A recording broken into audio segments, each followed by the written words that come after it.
So here's the shortbread tin. So this is the tin. This is the tin. It's not just any old biscuit box. It's what Jill wants her ashes stored in after she dies. Diagnosed with leukemia in October 2012, she was given months to live.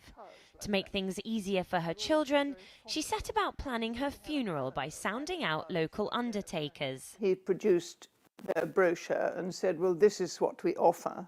It was 3,750. And I said, well, okay, how much less would it be just to have a simple cremation without a service, without anybody there? Oh, we can't do that. He said, we can't reduce our fee. I mean, he was really saying we won't. For people who don't want or can't afford a traditional ceremony, the UK's funeral industry offers strikingly few options. Bath University found that the price of the average British funeral has risen 80% over the past decade to almost £8,000. That's almost double what it costs in the US and more than 3 times the price in France.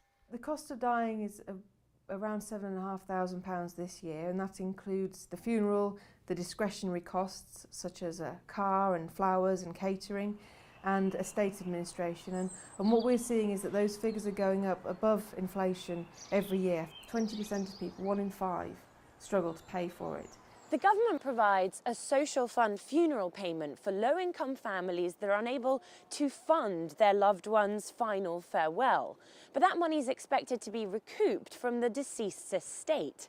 Funeral poverty in the UK has doubled over the past 3 years, and it's estimated that over 100,000 people simply can't afford to be buried. One woman, though, decided to challenge the status quo. 92% of people walk into the first funeral directors they see and they don't shop around, basically. Affordable is important, but it's not as important. It's not about cheap basic experiences. It's about saying it doesn't have to be hideously expensive. It can be affordable. And also I believe that often a personal funeral is an affordable one, because if family and friends are involved, i.e. bringing their own flowers, helping to carry the coffin, then the costs are going to come down. For Jill, the people she calls funeral sharks were a revelation. I was going to pay in advance, but it seemed to me a ridiculous amount of money, and I was paying for stuff that I didn't want. And for the cheapest funeral to be nearly £4,000 today, God knows what it's going to be next year or in 5 or 10 years' time.